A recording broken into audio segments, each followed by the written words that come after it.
ကျွန်တော်တို့ social media အကောင့်တွေတောင်းတဲ့အခါမှာလေ security နဲ့ပတ်သက်ပြီးတော့ကျွန်တော်လက်ဟနေတဲ့တခုရှိရပေါ့နော်အဲ့ဒါကဘာလဲဆိုတော့ two factor လို့ခေါ်တယ်ဗျဥပမာကျွန်တော် Facebook တွေတောင်းတဲ့ Gmail account တခြား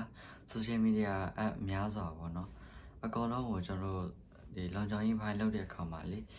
two factor ဆိုတဲ့အရာလေးခံနေပေါ့နော်အဲ့ဒီခါမှာကျွန်တော်ဘာမှားကြလဲဆိုတော့ဒီမြန်မာနိုင်ငံက user တွေအဖြစ်များကြရပေါ့နော်ကျွန်တော်ကမြန်မာနိုင်ငံမှာနေတုန်းကတော့မြန်မာစင်ကတ်နဲ့ပဲtwo factor ခံလိုက်တယ်ပေါ့နော်ဒါပေမဲ့ကျွန်တော်နိုင်ငံခြားရောက်သွားတာဖြစ်ဖြစ်ဒါမှမဟုတ်အဲ့ဒီကကိုမသုံးဘဲနဲ့အကြာကြီးထားလိုက်တာဖြစ်ဖြစ်ပေါ့နော်အဲ့လိုမျိုးခါမှာဆိုရင်မြန်မာနိုင်ငံမှာတော့ဗျာအဲ့ဒီစင်ကတ်ကိုမသုံးတော့ဘူးလို့ယူဆရဲဆိုရင်ဒီအဲ့ဒီ company တွေဘာတော့သူတို့ကအဲ့ဒီစင်ကတ်နဲ့အဲ့ဒီ number အတိုင်းကိုသူတို့ကပြန်ရောင်းနေပေါ့နော်ပြန်ရောင်းတော့ဝယ်လိုက်တဲ့သူတွေကဘာမှမလုပ်တတ်တဲ့တာမန်လူတွေဆိုရင်တော့ဘာမှမဟုတ်ပေါ့နော်တချို့သောစစ်ဆက်တေချပြီးတော့မှလိုက်လိန်နေတဲ့သူတွေရှိပေါ့နော်အဲ့လိုလူတွေလက်ထက်ရောက်သွားရင်သူတို့ကဘာလုပ်လဲဆိုတော့ဒီစင်ကတ်နဲ့ဖွင့်လာတဲ့အကောင့်တွေကိုသူတို့ကလိုက်ပြီးတော့ရှာတယ်ဗျဥပမာ Facebook အကောင့်နဲ့ကျွန်တော်ဥပမာပေးရမယ်ဆိုရင်ဒီ forgot password နေရာမှာလေသူတို့ကကိုယ့်ရဲ့ဖုန်းနံပါတ်ကိုသူတို့ကရိုက်ထည့်လိုက်တယ်အကောင့်ပေါ်လာတယ်ဆိုရင်သူတို့က password တစ်ဖွင့်ပြီးတော့ login ဖွင့်လိုက်တယ်ဒါပေမဲ့two factor ခံရတယ်ဆိုပြီးတော့လုံခြုံတယ်လို့တော့မထင်လိုက်နဲ့ပေါ့နော်ဘာလဲဆိုတော့ကျွန်တော်ကtwo factor ခံရတဲ့ဖုန်းနံပါတ်က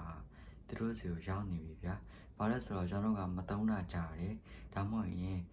ကတ်တည်သွားတာဖြစ်ဖြစ်ကွန်ဒီဘက်ကပြင်ရောက်လိုက်တာဖြစ်တဲ့အတွက်အဲ့ဒီကတ်ကိုသူတို့လဲဝယ်လိုက်တဲ့အတွက်အဲ့ဒီကတ်ကသူတို့လက်ထဲကိုရောက်သွားပြီဗျအဲ့ဒီခါကျရင်အဲ့ဒီtwo factor ကုတ်က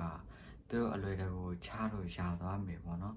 အဲ့ဒါကိုချလို့ရသွားရင်ကျွန်တော်ရဲ့ဒီ social media အကောင့်တွေကိုသူတို့ကဝင်လို့ရသွားပြီဝင်လို့ရသွားတဲ့အခါမှာကျွန်တော်ရဲ့မိတ်ဆွေတကယ်ချင်းမိသားစုဝင်တွေအကောလုံးတွေစီအနေပြီးတော့မှပတ်စံလိုက်ချေးတာတွေလိုက်လိန်တာတွေကိုယ်သုံးပြီးတော့လိုက်လိန်တာတွေပြတ်သွားနိုင်ရပေါ့နော်အဲ့လိုမျိုးကြရင်ဆုံးရှုံးမှုကြီးဟာအများကြီးဆက်ဆက်ပြီးတော့တွေးလို့ရရပေါ့နော်တကယ်လောက်တဲ့သူတွေဆိုရင်ဘယ်တော့ကုန်အောင်လဲတွေးတော့မတွေးနိုင်Messenger တို့ Viber တို့မှာလေend-to-end ဆိုတဲ့ဟာလေးကိုထည့်ပေးထားတယ်ဆိုပေမဲ့လေ chat တွေကတော့ပေါ်နေတော့မယ်လေအဲ့တော့ဆက်နေတဲ့သူစီမှာ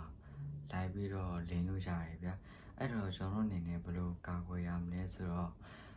ကျွန်တော်သုံးတဲ့အကောင့်တွေကို security ဘိုင်းမှာtwo factor ခံတဲ့ခါကျရင်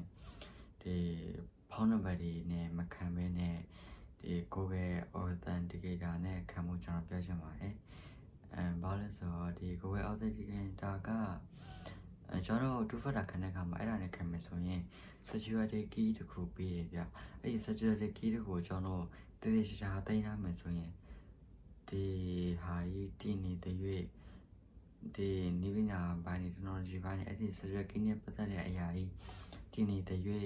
အဲ့ဒါကြီးကလုံးဝမပြတ်ဘူးဗျကျွန်တော်10နှစ်ပဲကြာကြာနဲ့20ပဲကြာကြာအဲ့ဒီ security key ရှိရင် web authenticator တွေကိုသွားထည့်လိုက်ရင် security code ဆိုတာကအမြဲတမ်းပေါ်ရပေါ့နော်အဲ့ဒီ code ကိုအမြဲတမ်းနဲ့ပြန်တောင်းလို့ရနေတယ်စက္ကန့်30ကို code ကတစ်ခါပြောင်းနေတဲ့အတွက်လုံခြုံနေပေါ့နော်စင်ကတ်နဲ့လောက်တာဒီကို web authentication နဲ့ကျွန်တော်two factor ခံတာကပို့ပြီးတော့အဆင်ပြေပါတယ်ကျွန်တော်ကိုပြောချင်တာကိုလူတိုင်းနားလဲချင်မှနားလဲမယ်ပေါ့နော်ဒါပေမဲ့ဒီ security plan နဲ့ပတ်သက်ပြီးတော့မှtwo factor ခံမှုတဲ့သူတော်တော်များများတော့ကျွန်တော်ဘာပြောချင်တာလဲဆိုတော့သိပါလိမ့်မယ်ဆိုတော့ကျွန်တော်လက်ဟာနေတဲ့ຢာတော့ကျွန်တော်လာပြီးတော့တတိပေးရပါဘောနော်ကျွန်တော်ကိုယ်တိုင်လည်းဘာမှမသိမတတ်သေးခင်ကကြုံခဲ့ဘူးတယ်ပြီးတော့အခုကျွန်တော်ဗီဒီယိုမရိုက်ခင်ချိန်မှာလည်းကျွန်တော်ရဲ့တကယ်ချင်းတယောက်ကအဲ့လိုမျိုးကြုံလိုက်ရတယ်ပေါ့နော်အဲ့ဒါကြောင့်မို့ကျွန်တော်ဒီဗီဒီယိုလေးရိုက်ဖြစ်တာပါဆိုတော့အဲ့ဒါလေးကိုတေချာပြန်စမ်းစစ်ပြီးတော့မှပြန်ပြီးတော့လောက်ထားကြပါပေါ့နော်အဲ့ဒါလေးကျွန်တော်လာပြီးတော့ပြောတာပါ